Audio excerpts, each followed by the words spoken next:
no words at this point. The Red Sox lose a heartbreaker in walk-off fashion to lose the series to the Chicago White Sox. How's it going, everybody? Welcome back in to another episode of the Red Sox Rundown. This is probably going to be a shorter one. Not a lot to talk about, really. We got the Richard Fitz injury that we will discuss, what happens next in terms of pitching options, and then recap what was absolutely another just brutal game to watch. But before we get into any of that, we are 23 subscribers away from 1,400 subscribers on this channel. That is the next goal.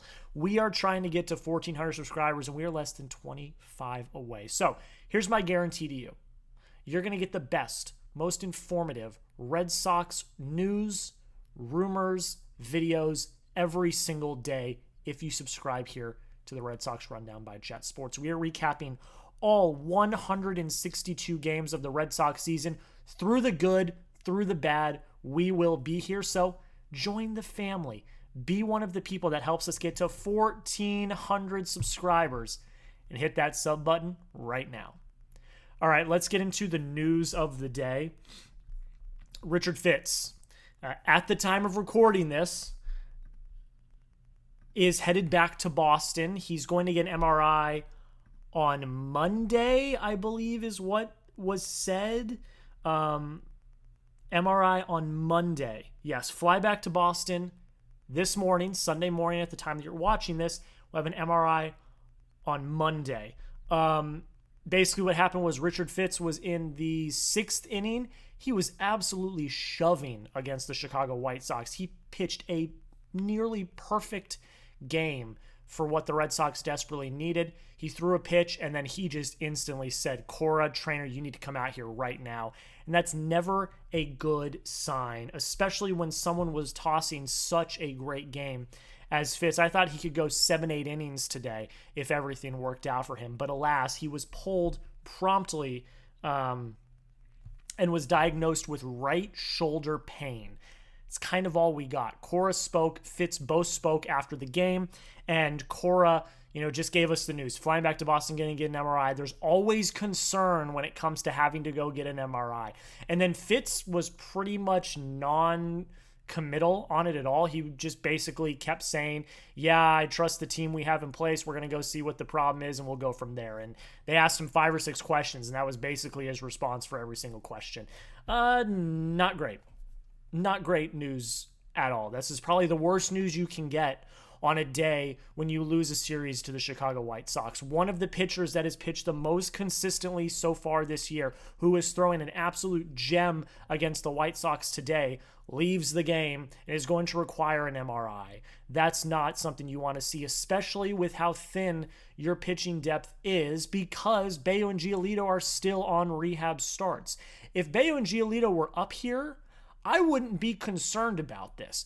Bello and Giolito are still in rehab starts. You traded away Quinn Priester. So you've got Hunter Dobbins, who I would assume is the best option to come up next, who pitched really well in his Major League debut a week ago. I would assume he's the option. So that's okay. I'm not in full panic mode over that. But it's not great. Bello is going to need at least one more start. That's at least what Cora said. Giolito, I think at least 1, maybe 2 more starts until he comes up. Cutter Crawford has been basically non-existent. Your depth is razor thin right now. You cannot risk losing another guy. Cooper Criswell is down in AAA as well, but he just threw yesterday. So there's not a lot of options here.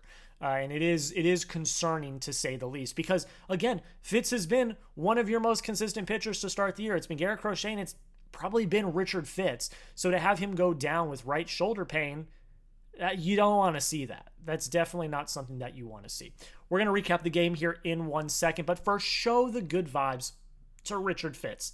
Give him the good vibes. Hopefully the MRI is okay. Hopefully it's just something that he'll need a few days to just kind of rest and be all good. So comment RF down below in the comments. Just spam RF, Richard Fitz, his initials, as many times down below in the comments. Let's send the good vibes to Richard Fitz to get him healthy. Hopefully he's okay, and hopefully it is not the worst possible news we could ever imagine. Okay, let's talk about the game.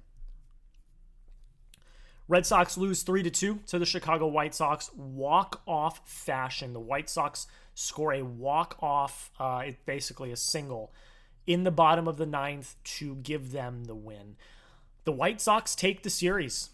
They win 2 of 3, hopefully not a sweep. Crochet is on the mound tomorrow, so hopefully the Red Sox do not absolutely embarrass themselves and get swept by the Chicago White Sox.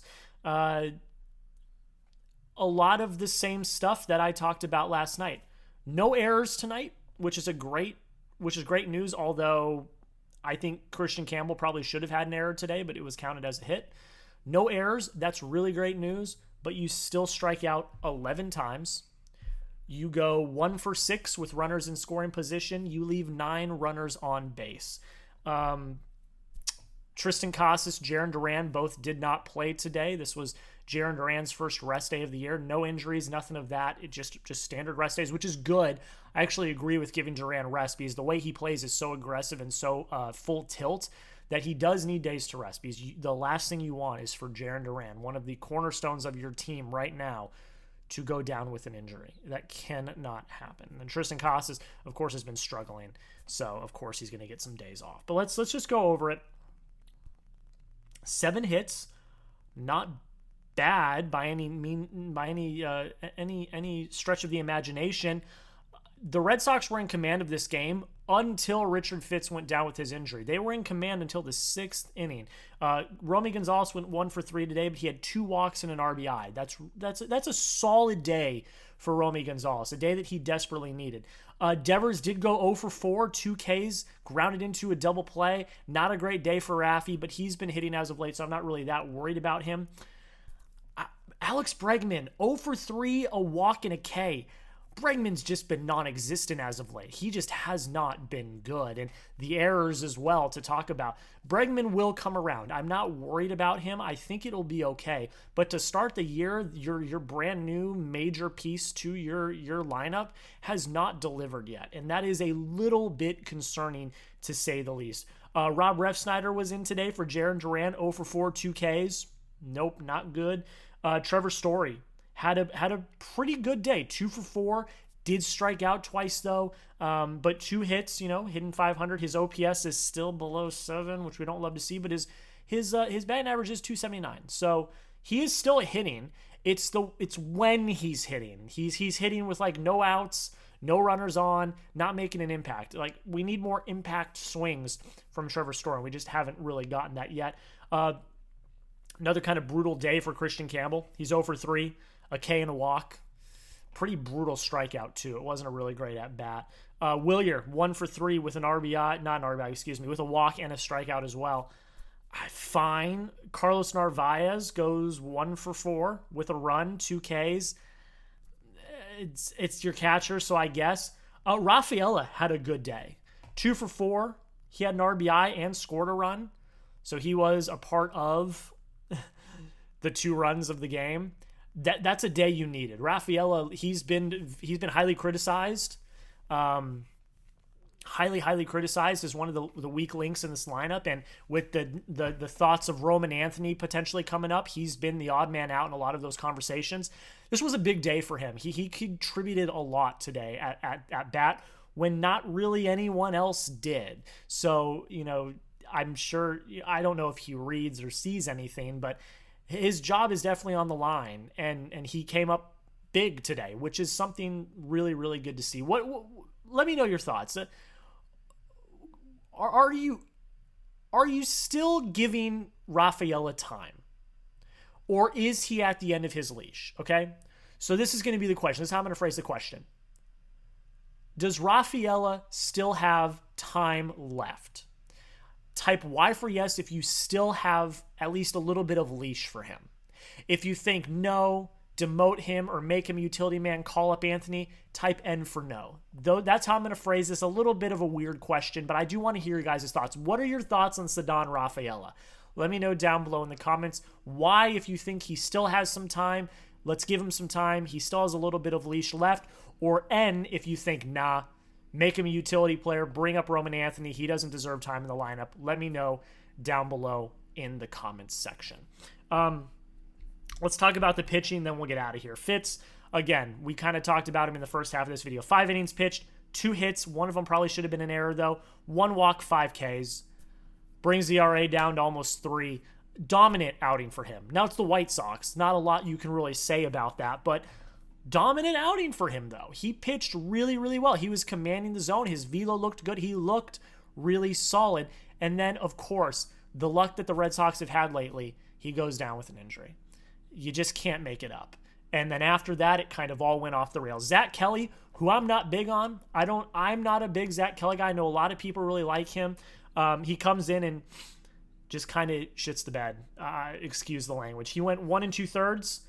He walked 1, and then he gave up the home run. That was the lone hit he gave up, actually. Honestly, if you look at it, he didn't actually pitch that bad today. It was just a few mistakes. He walked a guy, then gave up the home run, so he had 2 earned runs, struck out 3. I mean, he gave you some outs, but it's that composure. And I'm going to give him a little bit of credit. He didn't have any time to warm up. He came in cold. Okay. Before we go off the deep end here on Zach Kelly, he came in cold, didn't have any time to warm up because Fitz got injured right away. So he did have to come into a very rough situation, but you're a major league player. You have to be able to work through these situations. Walk, home run, can't happen. After that, he kept his composure, but it's those 2 mistakes that really did tank the Sox the rest of the way. Justin Wilson comes in, gives you an out. Perfect out. Good job, Justin Wilson. Justin Slayton comes in, gives you a perfect inning as well. And then Aroldis Chapman comes in, and I still have high trust for Aroldis Chapman. He has pitched very well this year, but this is what I'm worried about. Walks a batter. Then he gets a strikeout, and then he gives up the walk-off hit. This is what I was worried about when it comes to Aroldis Chapman. Again, he still has grace with me because he's pitched very well so far this year. But this is what I was worried about. That's all I'm gonna say. I'm not gonna say I was right. I'm not gonna say that because again, he's pitched very well to start the year.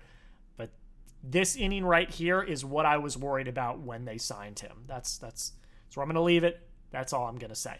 And yeah, a lot of the same mistakes as last night.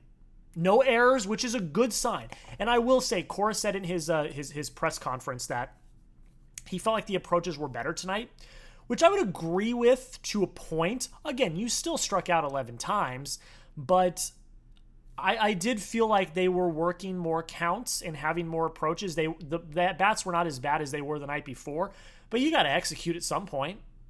At some point, something's got to give. We keep saying the bats are going to start hitting. The bats are going to hit. This team's going to hit eventually. This team's going to hit eventually. You haven't had a home run since this past Sunday. You scored 18 runs against the St. Louis Cardinals on Sunday Night Baseball. You've scored 11 since. So in an entire week, you've scored 11 runs. You have not had a home run. The offense just simply is not hitting. And I don't know what the issue is. Is that P. Fatsi? Everyone's talking about him, the hitting coach. He's been here forever, and they've been the worst in terms of strikeouts, swing rate, contact rate, things like that. Something will have to give eventually. I don't know what that is right now. I don't have the answers for you. I'd probably still give this another week or so. Finish this series, go play Tampa Bay, then play the White Sox at home. Let's see when they're done with that stretch, which on paper should be a winnable stretch. I don't know about that now, but on paper that should be a winnable stretch. Let's see where we stand after that stretch. After the White Sox leave Fenway in a week, let's see where we stand. And then I think we can make some determinations about the future. But you let me know. Confidence level in the Red Sox as a whole. Pitching, hitting, everything. Where the team stands right now after losing this series to the Chicago White Sox on the verge of getting swept tomorrow, let me know. Confidence level in the Boston Red Sox. Scale of 1 to 10. 1 being they're the worst team in baseball. 10 being they're better than the Dodgers. They're going to win the World Series. I'm at a 5 right now. I think the pitching is holding them together, but the hitting is doing absolutely nothing. So you've got good, and then you've got really good, and then you've got really bad. So you let me know down below in the comments, scale of 1 to 10, confidence level in the Red Sox. That's where we're going to end it today, guys. Thank you all so much for watching. Thank you for the support on the recent videos. I really do appreciate it. Again, we are less than 25 subs away from 1,400 subscribers. Excuse me. The allergies are killing me this week. We are getting close to 1,400 subscribers, and it would mean the absolute world if you have not already and you love the Boston Red Sox to hit that subscribe button. If you've already hit the subscribe button, help a brother out. Send that link to another Red Sox friend you know. Tell them they are not going to regret it. Hit that subscribe button. That's pretty much it, guys. Crochet's on the mound today. Hopefully they come out with a win. And until next time, go Sox.